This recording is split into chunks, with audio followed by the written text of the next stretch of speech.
sia-sia jalan berbulan-bulan untuk menuntut ilmu hadis, mendapatkan ulama yang dipersaksikan oleh penduduk satu kota kalau itu ulama adalah orang baik. Akhirnya Imam Bukhari diantar ke rumahnya. Nah, begitu sampai di pintu gerbang halaman rumah, nah, Imam Bukhari sampai di situ belum sempat memberikan salam. Beliau lihat seulama lagi ngasih makan onta.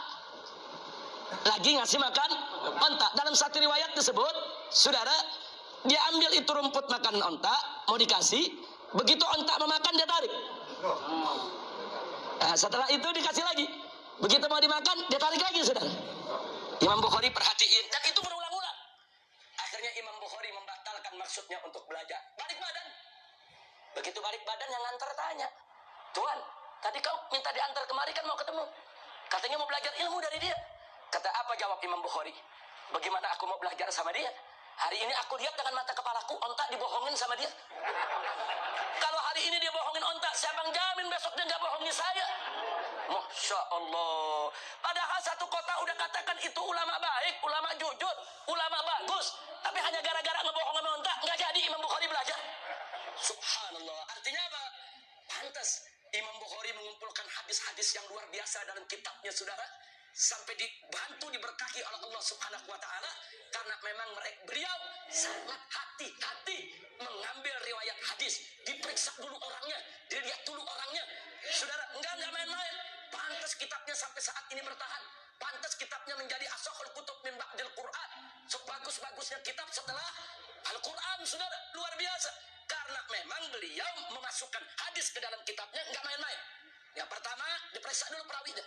Bagus, diambil itu hadis. Setelah diambil, enggak main taruh. Dia sholat dulu 2 rakaat, saudara. Satu hadis 2 rakaat beliau sholat. Sholat istikharah, minta petunjuk kepada Allah. Ini hadis bagus apa enggak? Ini perawinya ini bagus apa enggak? Nah, kalau sholat istikharah 2 rakaat hatinya tenang, baru dimasukin ke dalam kitabnya. Hatinya enggak tenang, dia enggak masukin dalam kitabnya. Subhanallah. Nah, karena itu saudara, di zaman sekarang ini penting sekali cara-cara yang dilakukan oleh ulama salaf kita, seperti yang dilakukan oleh Imam Bukhari tadi. Cari guru hati-hati, lihat perilakunya. Saudara, nggak sampai di situ, istikharah, minta petunjuk kepada Allah. Ini saya ikut pengajian ini udah benar apa belum nih? Nah, hati tenang terusin, hati nggak tenang tinggalin, saudara. Nah, ini yang penting sekali. Nah, karena itu di zaman sekarang memang penuh dengan fitnah. Maka itu sebelum saya akhiri, saya ingatkan satu hadis. Nabi pernah mengatakan, oh kama qala Nabi sallallahu alaihi wasallam, sayati zamanun 'alan nas sanawatun khadda'at. Jadi kata Nabi alaihi salatu wasallam, akan datang kepada umat manusia ini satu zaman yang penuh penipuan dan kebohongan.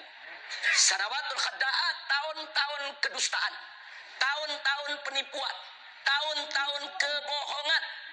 Kenapa bisa begitu? Beliau mengatakan, yusaddaqu fihal kadzib. Pembohong di zaman itu dipercaya. Wa yukadzabu bihas shadiq. Sedangkan orang yang jujur enggak dipercaya. Enggak sampai di situ. Wa yu'tamanu fihal kha'in. Pengkhianat dikasih amanah. Pengkhianat dikasih amanah buat mimpin, kan amanah tuh, saudara. Sementara wa yukhawwanu fihal amin. Orang yang bagus bisa menjaga amanat, saudara, justru dikhianati, nggak dipercaya, nggak dikasih amanat. Kemudian beliau mengatakan wayantiqu fiha ruwaibidah, dan di zaman tersebut mulai berkicau para ruwaibidah. Sahabat bertanya, ruwaibidah ya Rasulullah? Apa itu ruwaibidah ya Rasulullah? Nabi mengatakan ar-rajulu tafih fi amril ammah. Di riwayat yang lain as-safiyya takallamu fi amrin nas. Kata Nabi, ar-ruwaibidah itu adalah orang yang bodoh, enggak tahu urusan umat, sok bicara soal umat. Ini Nabi yang katakan nih, ruwaibidah, saudara, enggak ngerti agama, sok bicara agama, enggak ngerti tafsir, sok bicara tafsir, enggak ngerti urusan umat, sok bicara urusan umat. Jujur, sekarang banyak yang begitu. Luar biasa. Nabi udah kasih kabar, saudara, 15 abad yang lalu. Kalau Nabi memberikan kabar sedemikian rupa, itu untuk agar kita meningkatkan kewaspadaan, agar kita jangan terjebak. Dan tolong diingat, kalau Nabi sudah menyampaikan kabar begitu, ini bukan ramalan. Saya nggak setuju kalau ada mengatakan ini ramalan Nabi, nggak bisa. Nabi bukan tukang ramal. Oh, ada yang bilang ini analisa Nabi, enggak. Nabi bukan seorang analis. Loh, kok ditolak? Yang namanya ramalan bisa benar, bisa salah. Yang namanya analisa bisa benar, bisa salah, saudara. Para profesor di perguruan tinggi hampir tiap hari melakukan analisa. Analisanya bisa benar, bisa salah. Ramalan juga bisa benar, bisa salah. Sedangkan yang Nabi sampaikan kepada kita mustahil salah. Enggak bakal salah. Wa ma yantiqu 'anil hawa in huwa illa wahyu yuha. Jadi kalau Nabi udah kasih berita nih nanti bakal begini nih. Itu bukan ramalan, itu bukan analis. Bukan. Itu adalah khabarun nabawi. Itu merupakan berita kenabian dan itu merupakan dalilun min dalailin nubuwah. Itu merupakan salah satu bukti dari bukti-bukti kenabian Sayyiduna Muhammad sallallahu alaihi wasallam. Nah, karena itu sekarang kita lihat saudara yang jujur dianggap bohong, yang bohong dianggap jujur, yang khianat dikasih amanat, yang mampu saudara amanat justru nggak dipercaya untuk diberikan amanat. Inna lillahi wa inna ilaihi rajiun. Ya termasuk yang di TV yang teriak-teriak. Nggak boleh ada menafsirkan Al-Quran. Yang paham tafsir Al-Quran hanya Allah dan Rasul. Suruh dia ngomong ngebeduk yang nggak bisa jawab. Kalau dia ngomong ngebeduk nggak bisa jawab. Nah kalau dia ngomong sama Ustadz Abdullah Jaidi, Ustadz Zaid Bahmid, Ustadz Taufik ngomong sama kita, ya kita bisa jawab. Kita keruk mulutnya. Ngomong seenaknya. Kalau ulama nggak boleh menafsirkan Al-Quran, berarti semua kitab tafsir mesti dibakar dong. Saudara, al-ulama warasatul anbiya. Ulama itu pewaris Nabi.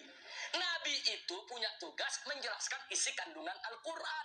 Allah berfirman dalam Al-Quran kepada Nabi kita Sayyiduna Muhammad sallallahu alaihi wasallam, litubayyina linnasi ma nussila ilaihim.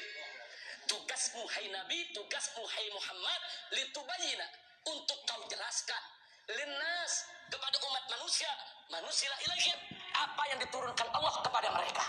Artinya tugas pokok dan utama Nabi salah satunya adalah menjelaskan isi kandungan Al-Quran kepada umat manusia.